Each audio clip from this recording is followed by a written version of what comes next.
To all of our staff out there, I hope you're staying safe and you're doing well and your families are doing well. It's pretty lonely around here. I walk through the halls in the cubicle area and I really miss everyone.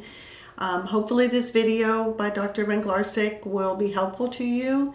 He's more than willing to come back as many times as we need him to update us. He's very reassuring, so I hope that you guys find it to be that and that you stay safe out there. Hi, Dr. Venglarcik. It's nice to see you today.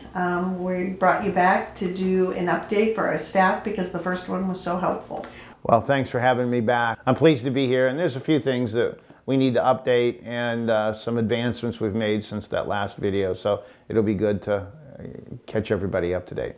Okay. So we have a couple questions that came in. Our first question: has anything changed since we put out our initial guidelines? No, the parameters in protection of both ourselves and those around us have not changed. The social distancing, washing hands, hand sanitizing, keeping our hands away from our face, and staying away from others, staying at home when we're ill, those all remain in place. Nothing's really changed with those particular guidelines.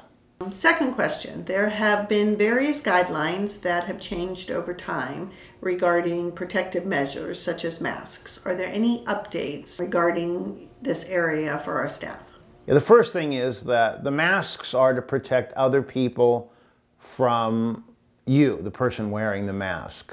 This is based on the concern that there are some people whose symptoms are less dramatic than those individuals that are making their way into the hospital and being admitted to the hospital. So the option is being given to anybody who feels they may have symptoms and they want to protect those around them when they do need to go to the house, go to the grocery store, etc., that they can put a mask on that contain their secretions so they're not spreading it to other individuals. So that's important to remember. It's not protective equipment for you, it's protective equipment for everybody that you may run across.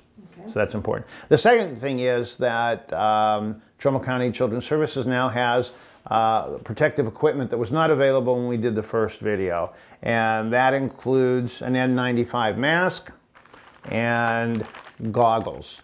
So I think the important thing to remember with this is that if an individual is going into a house and going to physically go inside the house and there's a concern about the presence of coronavirus or someone diagnosed with coronavirus, then that particular individual would put on an N95 mask, put on the N95 mask, and would put the goggles on because secretions can make it into the eye. So it's important that both of these be done.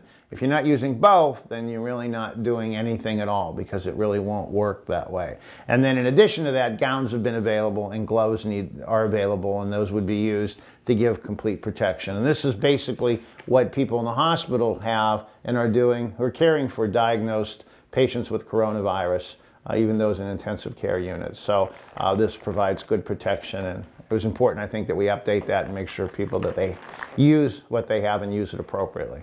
In regards to the N95 masks, are they reusable or how long are they good for? One can hang on to one's own N95 mask. They will get macerated and crunched and broken down.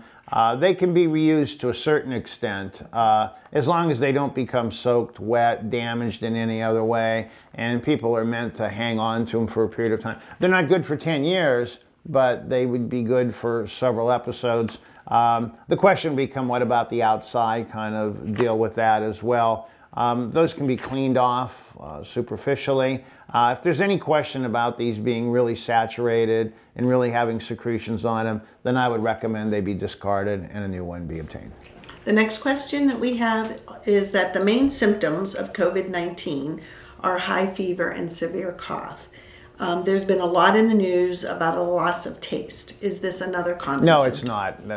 It's a non-specific symptom, and it really ties into the fact that most of our sense of taste is smell. And what people are beginning to realize is there's a finite percentage of people in the general population that can't smell. And that's why food tastes so bad when your nose is congested. It tastes like cardboard, because 90% of the sense of taste is smell. So what people are really picking up is that when my nose is all blocked up, I can't taste food, which is typical of nasal congestion and not specific for this virus at all. How long after COVID-19 exposure do people become contagious?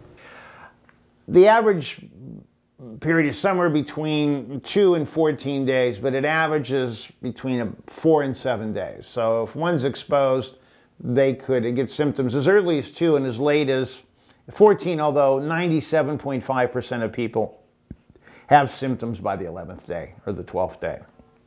So that fits in that category. But most people are going to get symptoms between the 4th and 7th day after exposure. Our last question is, once you have it, are you immune from it? Yes, there's every evidence that we now have that shows once an individual is recovered from it, they have something called neutralizing antibody titers. That is the body's response that will protect you from getting infected again, which is not unusual.